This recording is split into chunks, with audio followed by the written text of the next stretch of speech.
Welcome to your Saturday, December 16th edition of Wasatch Weekends. I'm your host, Danielle Turner. On today's show, we chat with our friends at Nuzzles & Co. about an adorable puppy.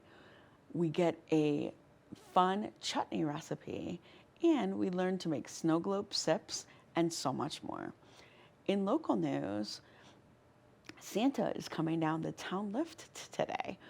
Join the fun at 5 p.m. with music, hot cocoa, and all the holiday festivities. Santa will be coming down the lift at 6 p.m. and there'll be photos available with him until 6:30. Why don't we check out the local weather forecast and see what's in store for today? This weather report is brought to you by Sun and Ski Sports, your new mountain sports headquarters.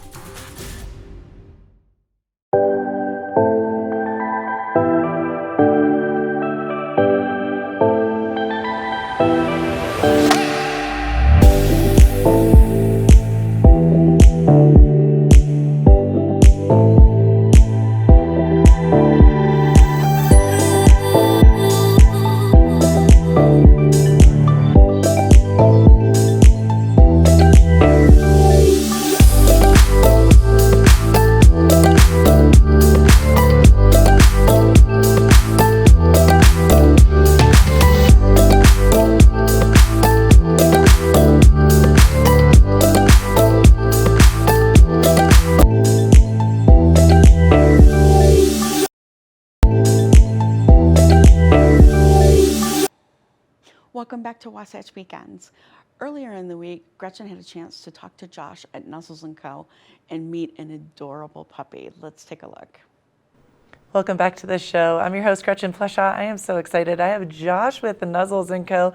and a certain little someone. How are you doing, Josh? Terrific. How are you? I am doing so Oh, well. look at who we got here. Oh my gosh, she is darling. Oh my gosh. And her name is Nexus, or Lexus. Lexus, like the Lexus. car. Yeah. I got it. Josh, that little girl is so cute and she has a special story. Can you kind of tell us a little bit about her? So Lexus comes from Kayenta, Arizona, so down on the Navajo reservation. I was down there on a trip when the last solar eclipse happened. A lot of people were down in southern Utah. We had made a rescue trip happen, and she was in our yard at our facility down there with half a dozen other dogs. And when I went out to go meet her and the other dogs, can you say hi to everybody? Oh, Um, she loves she you. was really protective of me actually, because the other dogs would like run up all crazy, like, who is this person? Does he have treats? Yeah. And she would sort of be like, he's getting overwhelmed, and she would herd the other dogs away from me. It was like sort of protective and just had this really sweet countenance about her. So I think she's a beautiful dog. She's got these stunning brown eyes that I know black dogs are kind of hard to see on camera Right. and stuff, and she's moving around quite a bit, but she's just a beautiful girl and just so sweet. Josh, I think she loves you. That's pretty apparent. She is such a gentle soul and really really cute and sweet and very kind. How old is she?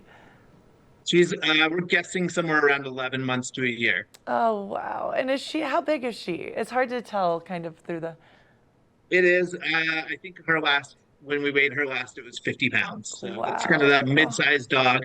Um, my experience, I have two res dogs, and my experience Yeah. is those dogs make the best trail dogs. So if you're looking for a Yes. companion for hiking, mountain biking, this is going to be a great dog for somebody right here. She is such a lover. What a cutie. And I love her story as well. That is really powerful. And I love that she is very empathetic. She knew that you needed some extra attention, some love, wanted to make sure the other dogs weren't bothering you. That's pretty cool.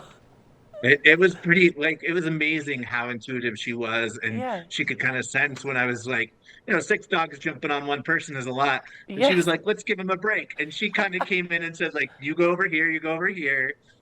And then when everything was under control, she just found her little spot in the sun and would just kind of or in the shade actually, and just kind of lay there in the shade. And I got some really great shots of her. So when we post her on social media, you'll be able to see those wonderful shots. But yeah, just a little love bug. Josh, at Nuzzles & Co., how many animals, how many dogs do you have right now?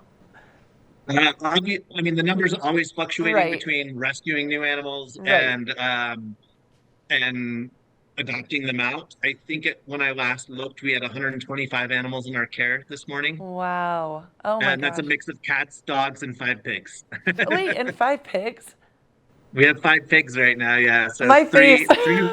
I was like, three really big pigs, and then two that are kind of smaller. And the two smaller ones are really friendly and kind of act like dogs. wow. Three bigger ones were originally somebody thought it would be fun to have a pet pig, and then when they turned into 600-pound pigs, they went, Mm-mm. I don't know what to do with this animal anymore. It's too big for me. So Josh at Nuzzles and Co, because that little girl is so cute. Love the dog. Walk us through the process.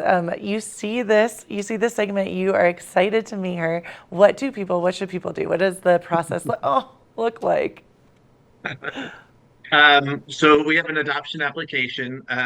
If somebody wants to contact us about Lexus, they can call us, they can stop by one of our locations, or they can email adopt@nuzzlesandco.org. Okay. Um, our adoption application kind of asks some questions like, are you allowed to have a dog? Do you rent? Do you Right. own? Do you have a fence? Kind of thing.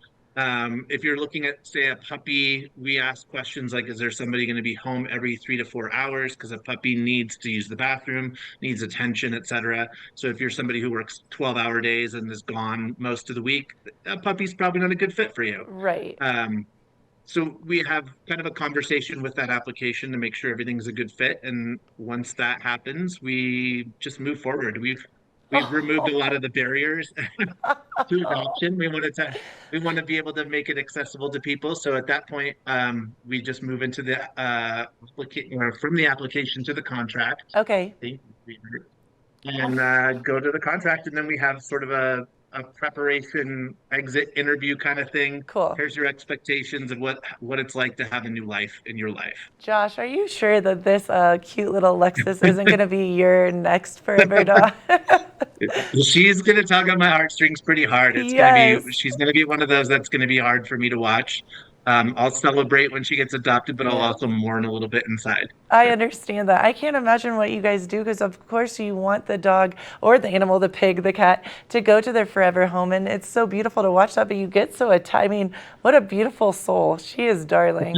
She's great. Yeah, she's pretty amazing. So, Josh, I know it's the holiday season, and obviously people are going to hopefully find their forever dogs and give them a forever home. What is behind you? I saw some paintings that kind of intrigued me. So we're trying something new this year.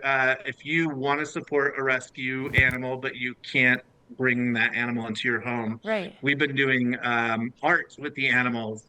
So these are, oh, that was a really bad reach. So This is a cool. painting that was made by a cat, believe Oh it or my not. gosh. Wow. That's a lot of light. Sorry, the Oh glare no, on that it's was terrible. beautiful. That's better than I Um, could do. So the program we have going until next Wednesday, so we have enough time to put this together for your Christmas gift, is pick your favorite animal that you see on our website that's available for adoption. Give me some colors to work with, and tell me what size canvas you want me to use, and we'll So put cool. together some beautiful art for you. Oh, Josh, that's And awesome. yeah, we've got prices on our social media for what those look like. And the deluxe version is if you actually want to come to the ranch yourself and be a part of making Oh, art with an animal, cool. kind of a mini snuggle lounge. That experience is $1,200, but you get to come to the ranch, spend time with the animal, and help make the art with the animal. That's amazing. For everyone watching, that is what I want for Christmas. Thank you this year. That is brilliant. And how do the animals actually create the artwork? How does that look? So yeah, we kind of figured out some tricks here. You Okay. put some paint on a canvas, slide it into a plastic bag or cover it with plastic, Okay. and then the plastic bag has peanut butter or treats of some sort on How top. They cool. lick the peanut butter off, they smear the paint all around, and then we very carefully pull it out of the bag So cool. and then let it dry for a couple of days, and that's the painting. That is brilliant. That is so cool, Josh. And I'm intrigued. I obviously am going to get down on this. I love it. Where can we go to do this? You can actually just email me, Josh at nuzzlesandco.org, Okay. or or give me a ring and I'll just give you my phone number, 801-414-1378. Give me a ring. We'll have a conversation and we'll set this up for you. Josh, how cool. Oh, I love that. That is such a neat idea. Was that your idea, Josh? It was all right. I love My that. idea, yeah. So cool. That is awesome. Well, thank you so much for all that you do. And I really hope that all the dogs, cats, and pigs get adopted this holiday season. And I will We definitely hope so too. Yeah. And I'll be contacting you. What a cool way to give back. That is really neat. I love it. Thank you so much, Josh. Always a pleasure to talk to you. Always a pleasure to see you as well. And keep it right here. We have more of the show to come.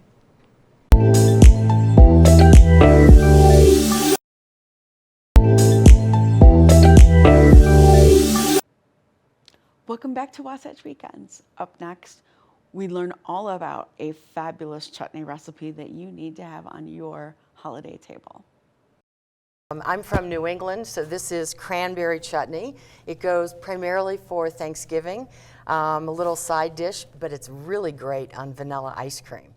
So let me tell you what I've done. I think we'll show you the recipe in a minute and the ingredients, but just so you understand, in here's the boring part, is water, cider vinegar, and a lot of brown sugar, and the ingredients are up on your screen. So you bring this to a boil and let that all kind of get together.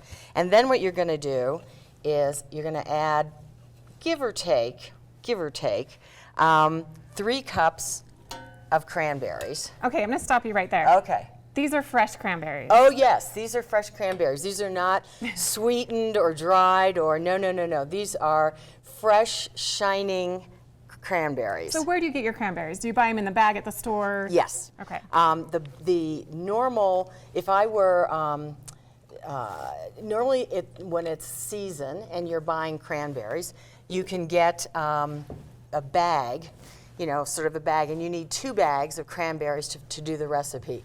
So 1 bag is 3 cups, so you dump those in there, which is what I'm going to do now. And then you buy them with fruit and vegetables. I'm not sure that they're totally available yet in grocery stores unless they're frozen. About another 2 weeks and you'll get some fresh cranberries in the bags in the grocery store. So don't buy frozen?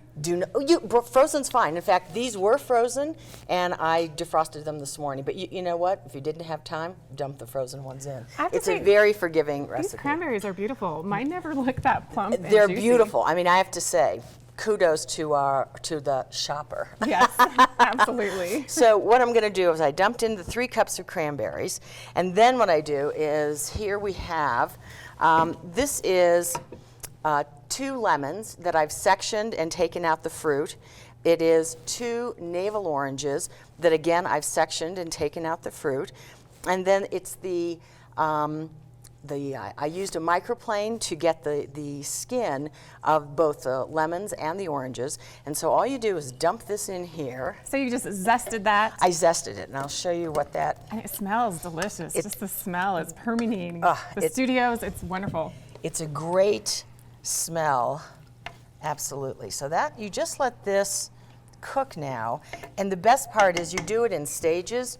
So you put in the 3 cups of cranberries, and then you do what I've just done, dump the fruit in, and the cranberries start to pop as it heats up, and then we're going to add more cranberries and things later.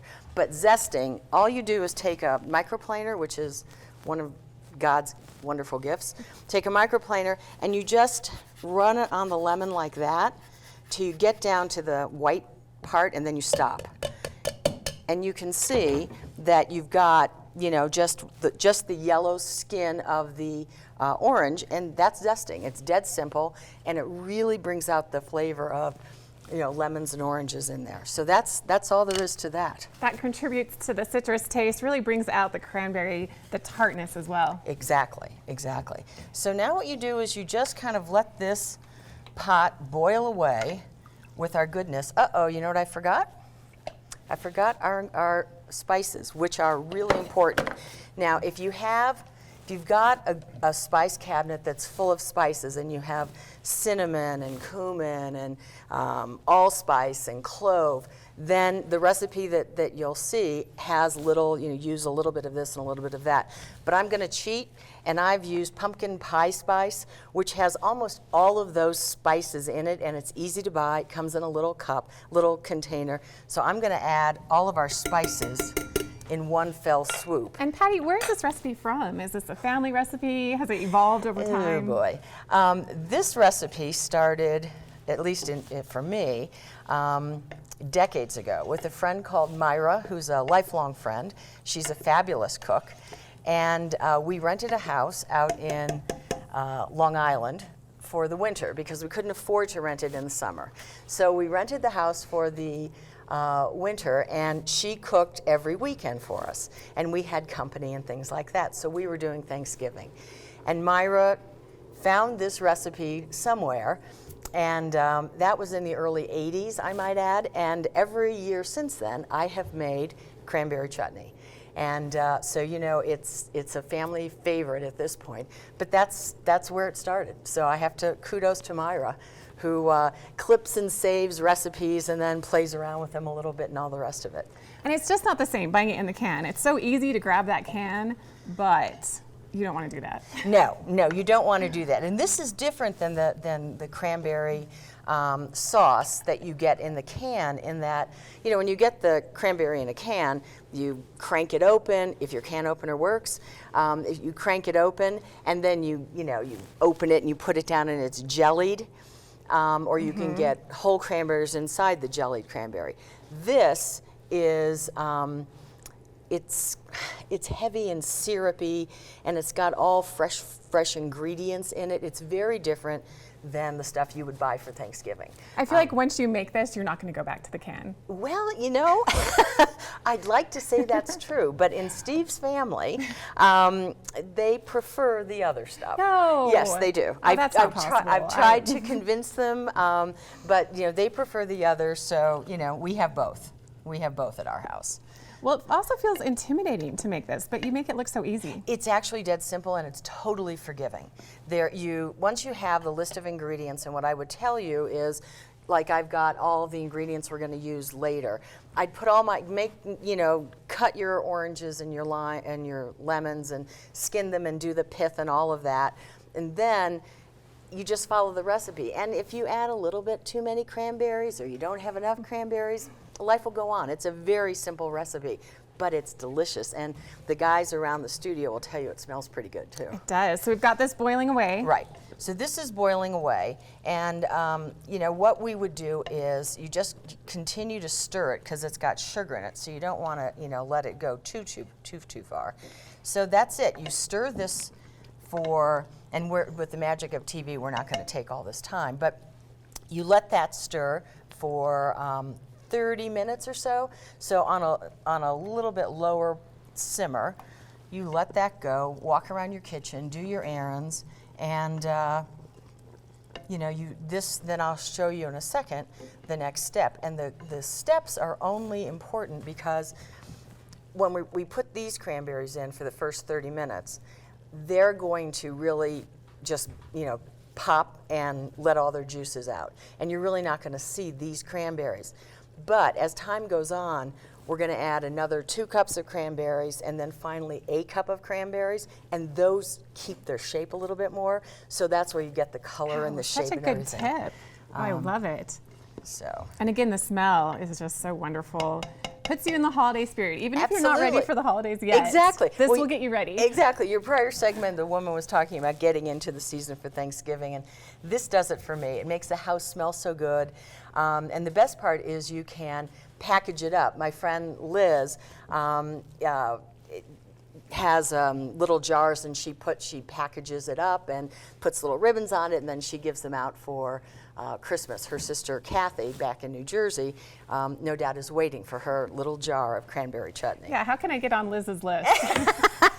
Well, I have to say that everybody I know, almost everybody I know, makes this cranberry chutney now because it's just so good if you're having guests for. Well, I will be making it. I want to mention too, it's great for Thanksgiving, but also you have it on ice cream. Oh, okay, you've given away the secret. Yes, it's great for Thanksgiving. It's pretty on the table, et cetera, et cetera. But really, it's terrific on vanilla ice cream. Vanilla frozen yogurt works too, but vanilla ice cream with this chutney, yeah. What about a charcuterie board to put it on some cheese or even on some cream cheese? That's a great idea. You could do that because you'll see when we're finished that it's very thick and viscous. It's like big jam. It holds its shape, so you could easily do that. Another thing I do with it is, because it's cranberry and it's fall, I use it I'll take a pork tenderloin or something, and I will open the pork tenderloin, cut it in half, layer the chutney in, take some kitchen twine, wrap it up, and then just bake it for a little while. And so that it gives a little bit of moisture to the pork chutney, or to the tenderloin, which is usually pretty dry. So many options. I'm getting distracted because it's just looks so good. So what do we need to do next? Okay, so what we're going to do next is we're going to add 2 more cups, she says. And you can see it doesn't matter, though that's a pretty big cup, so it's okay. So as you mentioned, you add them in stages to help with the consistency. Right, exactly. So I'm going to add 2 more cups of the cranberries, and that is, okay, I'm looking at my recipe because I have to do this right now. Okay, so 2 more cups, then we're going to add I should have golden raisins, but I don't. I have regular raisins, but I think life will go on. So we add raisins, and we are going to add these are just dried apricots that I've cut into smaller pieces because the consistency will be better in the chutney. Oh, so good, so colorful too. Even those darker raisins look great. Yeah. And so you just stir that around, and you give that, another maybe 10 minutes. And while you're doing this, you think of all the things that you should be doing that you're not doing at the same time. But you're making cranberry chutney. You are making cranberry chutney. You absolutely are. This is the point when Steve will come into the kitchen and say, "Is it done yet? Is it done yet?" Not yet. Not yet. And we have a neighbor we live in Hadley, Massachusetts, and our neighbor we have some pear trees and apple trees and different kind of trees in the backyard. And so while I'll do the chutney, she actually makes preserves. So she will come over, she'll come and pick some pears in the backyard, and she'll come back with pear conserve, and she brings jams to Steve for his mornings. So. Okay, I'm coming over, I'm meeting the neighbors, I'm there. I want to be in your neighborhood. So that's kind of, what it's about, and you just kind of stir it around, and you can see that the cranberries that we put in earlier are broken down, and the new ones are still holding their shape. And while this simmers away, we're just going to take a quick break. Perfect. And we'll be back with more Patty and her cranberry chutney right after this. We are with the wonderful Patty. She is making her cranberry chutney, and we're almost done. We are almost done.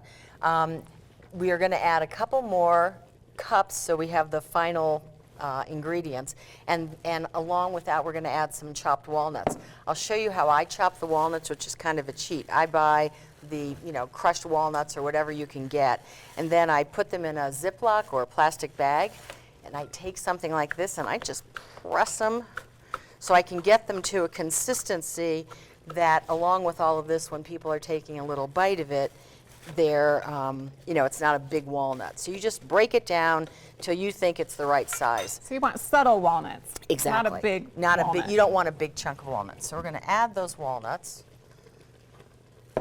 That's our last ingredient, along with another layer of cranberries. Another layer. Just get them right in there. Another layer of cranberries. So they simmer away. And it's just gonna simmer away. And I have to say that I spend summers out in Nantucket, off the coast of Massachusetts, and but the island has a cranberry bog. And so the cranberries that are grown out there are primarily wet cranberries, and they're harvested for juice. These are probably from Wisconsin, but my friends out on Nantucket, I think they're going to be out there for Cranberry Festival. So hello to Liz Trelos and Chris and Rex, and you'll be getting a little care package of chutney soon. I'm learning so much, Patty. This is impressive. I didn't know the different kinds of cranberries, the different places. I bet you don't know what is the state that, and I'm a Midwesterner, so what state grows the most cranberries? I don't know. Most people think it's Massachusetts or a New England state. Yeah. Wisconsin. Wisconsin, really? Well, shout out to Wisconsin then. Exactly. The cranberry state. Exactly, exactly. And I have to say, that's really cranberry chutney. It's that simple. It's easy, and it smells great, and it can be used for so many different things. It's warm, it's comforting. Exactly. It's just a beautiful dish to have simmering away, So feeling now- in the holiday spirit for sure. Exactly, exactly. So now what we have with the magic of TV is finished cranberry chutney. This is what it looks like when it's cooled down, and you can see the different consistencies of the cranberries, and these are the golden raisins and things like that in it. And so that's the final product, and that's a lot of cranberry chutney.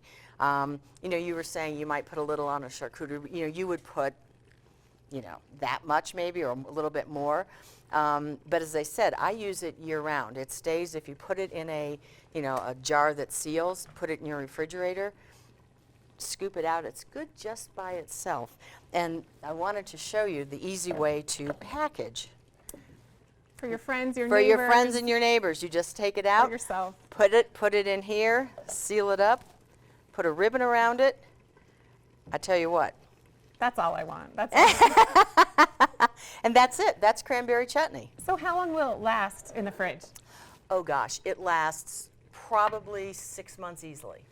Easily 6 months. And you know, you could probably keep it a bit longer because it's got all that sugar in it. It's got all the acid from the fruits. So yeah, it'll stay in your refrigerator for quite some time.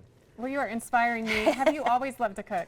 I like piddling, oof. I like playing around in the kitchen. I'm not very good at the maintenance, everyday cooking dinner, especially with COVID and, you know, having to have all the planning a menu. I'm much more, gosh, I think I'll make cranberry chutney, or, you know, let's do a pork tenderloin or something. But I do like playing in the kitchen, yes, I do. Well, I'm with you. The day-to-day grind is a little much, but I love creating something beautiful, and this is just that. Perfect. I'm so glad I could come on and do it for you all.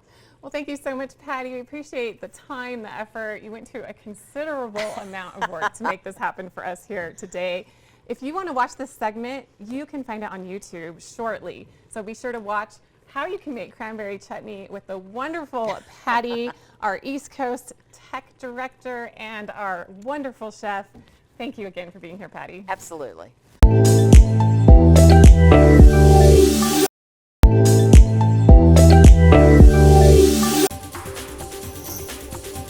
This weather report is brought to you by Sun and Ski Sports, your new mountain sports headquarters.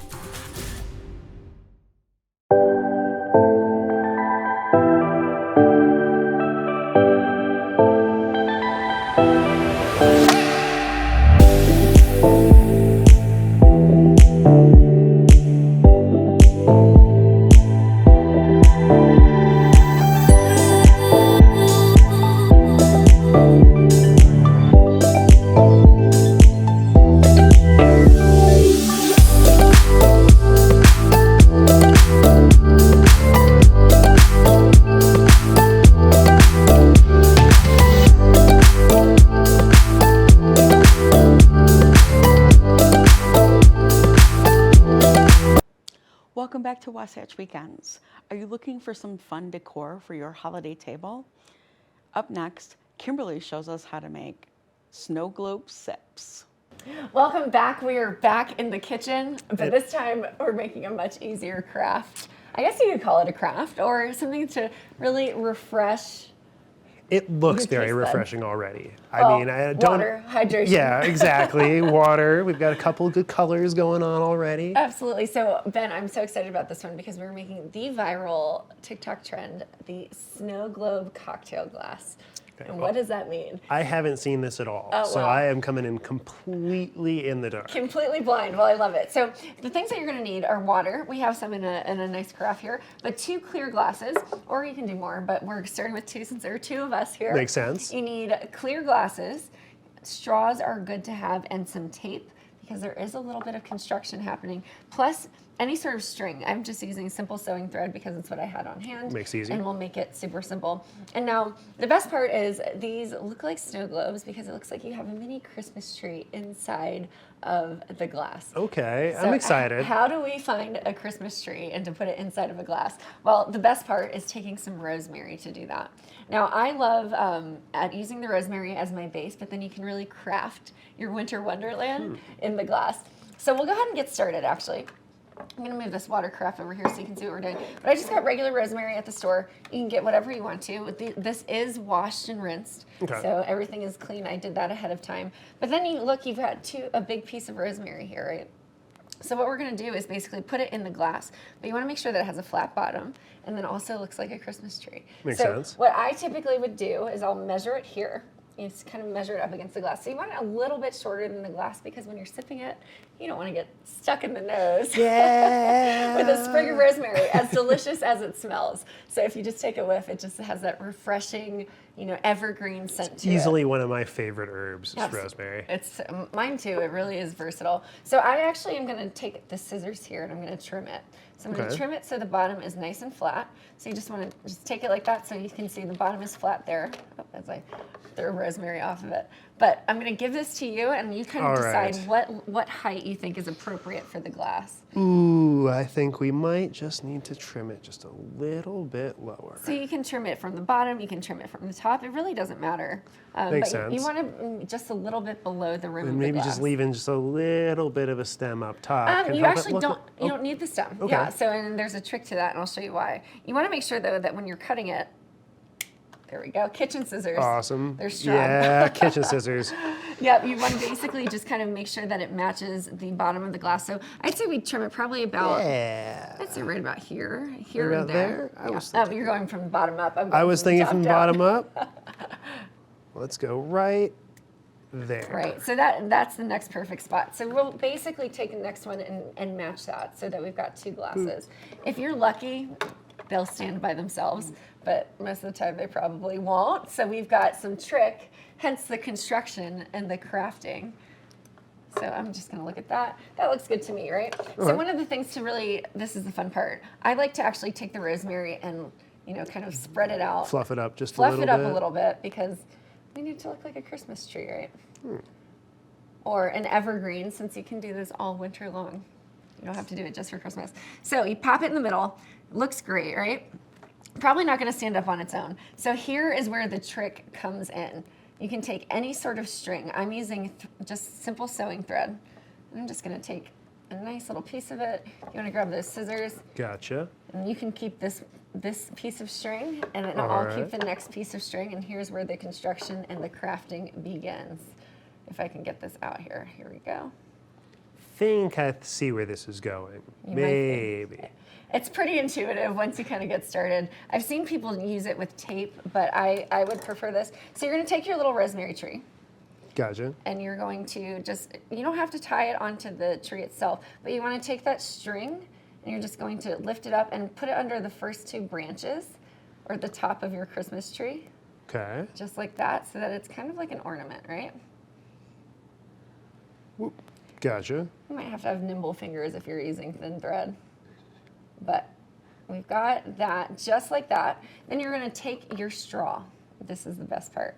So you're going to just tie it loosely around the straw. So you don't actually have to tie it a ton. But before we do that, so we're kind of crafting. You don't even have to make it into a bow or a knot. That's the best part. So Okay. Just like that. Looks All great. right. But Awesome. before we do that, we're going to pour some water in. You can use up to your discretion how much water you want to do. I like to do like the bottom third of the glass, Okay. just about like that. And now this is where you can really get unique with it. You can throw in, you've probably seen like the edible glitter. You can put the edible glitter into the beverage afterwards. But what I like to do is throw in some cranberries just to give it that nice like holiday You know, flavor. I gotta say, cranberries are one of my favorite things in the holidays. They're It's such a tasty little treat. And Tasty treat. They're great for garnishes. They add some really incredible color with the variety, Exactly. different shades of red that you've got there. Some even look But like. just something about them feels not quite right when you're eating them in the summer. I'm a fan of cranberry juice anytime, but you know, a cranberry relish, anything. Yeah. You know, it's not just Thanksgiving in my opinion. So we're just gonna put it in here, and you know, I like to put it also kind of covers the full surface, but you can Gotcha. go less cranberries than you want to. So we've got our little tree straw contraptions, right? So this is the part where you may need a partner to help out. So Ben, if you wouldn't mind holding the straw, I can hold the straw for you. you hold the straw. And then I am going to do you don't even have to knot it because at the end of the day, you're pulling these two things off of the tree. So we just have it just like that, as you can see. It's just hanging on there, and you're just gonna place it into the water, right into the center. And I can help you with that side. All right. I'll hold the straw, you do the tie. If I can. Teamwork makes the dream work. I mean, your comments about nimble fingers, I might not have the nimblest Do of we need to fingers switch roles here, today. Ben? I'm happy to do that if you need me to. I'm all about the details. And it doesn't have to be a knot. You just need to tie it a little bit because at the end of the day, it's going to come off. Just enough so it stays standing, right? Just enough to keep it, yep, that's. Nope. Anyways, we're going to move on. As you can see, this is what it would look like. So then what you want to do is you want to put it onto a flat surface like a baking tray or whatever. Okay. And I'm going to show you what I've actually already prepared ahead of time. So in our handy dandy freezer here, we've got 2 crafted, and I just put it in a simple Tupperware just like this, but I kept it flat. So you pull them out. There we go. I taped it down. So for this one, you can tape it if you want to. It just keeps it centered as you put it into your freezer because who knows, you know, you might be grabbing things out of there for meals later. You just take the tape off. You can just pull that string right out there just like that. Look at that. Look at that gorgeous little snow globe. Now we're gonna add some refreshing Sprite. We're gonna go with the Sprite here. Or, I don't know if you wanna try the Sprite, or do you like sparkling water? I'll go with some sparkling water. All right. We've got cran raspberry here to keep it with the flavor. I mean, that totally fits. It totally fits. So we'll go ahead and do that. As you can see, you kind of let it warm up to room temperature so you don't have that fog on your glass. But this would also be a great option for if you're hosting guests, Yeah. for something like that, to really kind of, you know, serve those dinner cocktails with an extra bit of, you know, pizzazz. Personal favorite, if you're an adult and you're throwing a holiday party, I would recommend a gin tonic because the floralness of the gin would be really great with the rosemary. But Ben, Makes sense. we're on a morning show and we've Exactly. got delicious cran raspberry sparkling water. Cheers. Cheers. Happy holidays. I'm loving all of these fun Happy treats. holidays. I'm excited. Well, thank you. This looks amazing.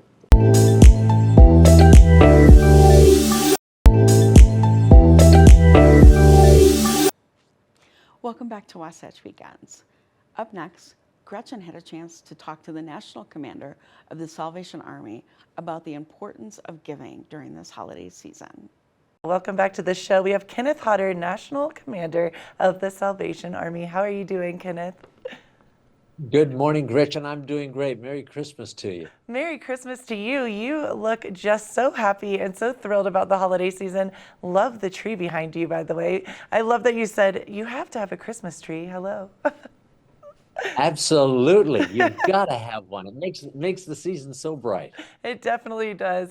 No, Kenneth, I have been a fan of the Salvation Army for years and years and years, and I respect and I honor everything that you guys do. How did you get involved, and how did you get this rank at the Salvation Army? How exciting.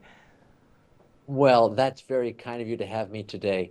Well, I consider myself to be among the most blessed of men because I never intended to be a Salvation Army officer, even though I had grown up as a part of the Salvation Army as a boy. I was practicing law, and I thoroughly enjoyed the practice of law, but one day God called me to this work, And my wife and I have been doing it now for 36 years, and we do it all over again. Oh, I love that. What a beautiful spirit. That is such a cool story.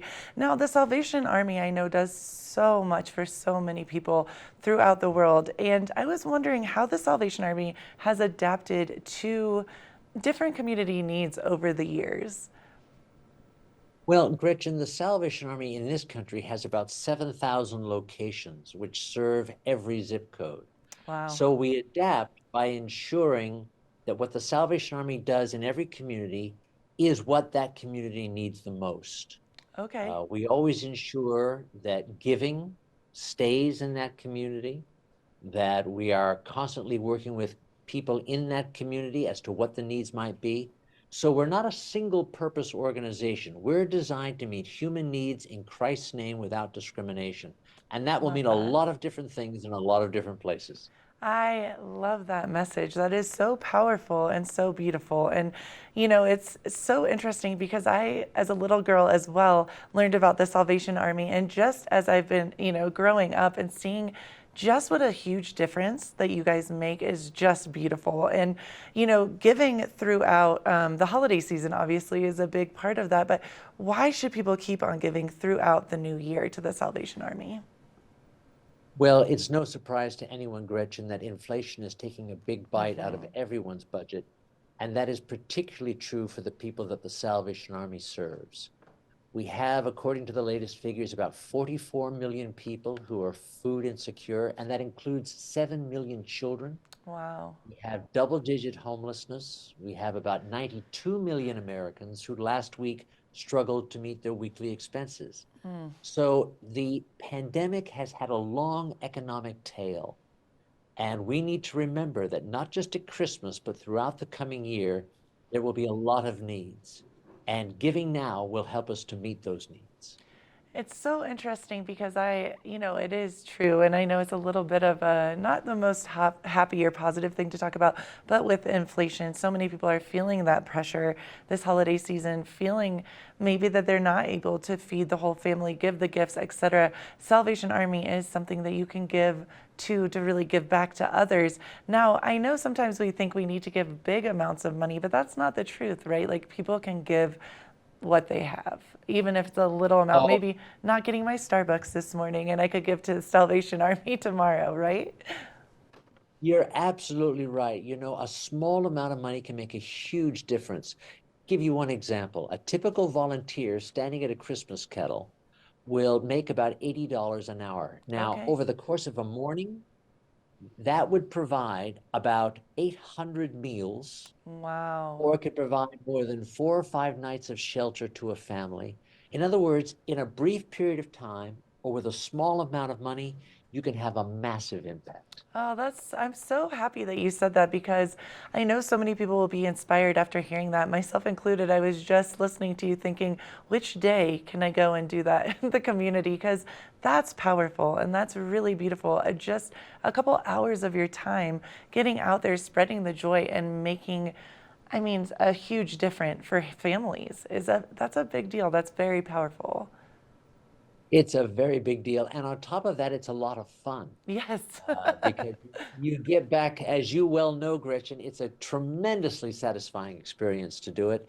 And I know that Captain's Combs in Salt Lake would be delighted to have everyone join their team so that the whole community can have a sense of its unity and of the fact that we're caring for each other. I love that. I am here for that. I love it. Now, how can people get involved with the Salvation Army? I know I definitely want to get involved. I want to go and volunteer. How would I go about doing that? Everyone can go to salvationarmyusa.org. They'll be able to find out what the Salvation Army is doing in their community as well as across the nation. And they can be connected to volunteer opportunities, donation opportunities, just about anything they wish. Oh, Kenneth, you're an amazing human being, and I've learned so much. Thank you so much for what you and your wife do, and I can't wait to get involved. You're going to definitely, maybe I'll send you some pictures for me ringing that bell. I would love that. That would make my holiday season, Gretchen. Thank you so much, Kenneth, and keep on spreading that light. We adore you. Thank you so much. Oh, And you're very kind. Get involved with the Salvation Army, please. It will help out so many people and make yourself in return feel good. Keep it right here. We have more of the show to come.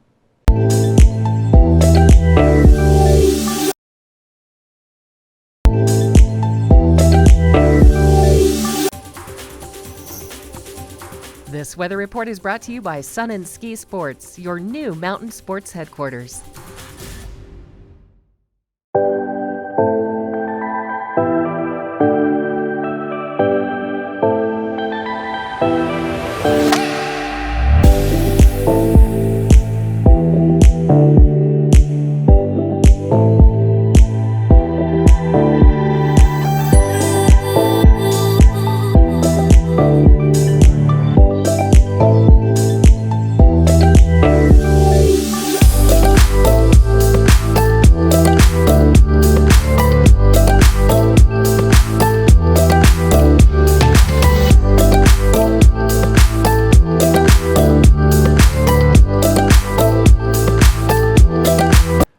Thanks for joining us. So the University of Utah women's basketball won their first share of the regular season Pac-12 conference title last year.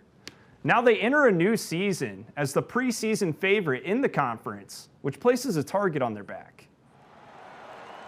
Claiming a share of the Pac-12 regular season title for the first time shows Utah women's basketball is headed in the right direction. Head coach Lynn Roberts says she now knows the recipe for success. It just comes down to the right people. So I've got an incredible staff that makes me look good, and we have done a good job recruiting kids that fit our program and our university and our community. And I don't think there's any secret sauce other than get the right people around you and work your tail off. Roberts enters her 9th year at the helm of the Utes women's basketball program, where her success in the Pac-12 is recent. Confidence is building among her players after back-to-back winning seasons within the conference, and they're still hungry for more. Last year we had a great season, and we, I think, in a way proved ourselves. You know, we're not satisfied, and we're just hungry to win. So it's always going to be, that's always going to be in the back of our mind, I think. And, you know, it's a good mentality to have because, you know, you're never satisfied. You're always getting better. The program is used to being the hunter, but now they'll enter a season as the hunted. Despite the difference, Roberts says the team's mentality will remain the same. I think what makes us great is that we still have so much to prove. I think that's what our team's about. We're very kind of blue collar, that we're great because of the sum of the parts. And that's not going to change. The Utes entered the 2023-24 season ranked 5th in the AP Top 25. They'll match up with 6 preseason ranked teams over the course of the 2023-24 year. The University of Utah women's basketball program plays their first game November 6th in Salt Lake City against South Carolina State, and this will be our first chance to get a glance of what this team is made of entering a new season. Stick with us. We'll be right back. Thanks for joining us for today's episode of Wasatch Weekends. Remember, Santa comes down the town lift at 6 p.m. tonight, so make sure that you're out there and ready to greet him. We'll see you tomorrow morning.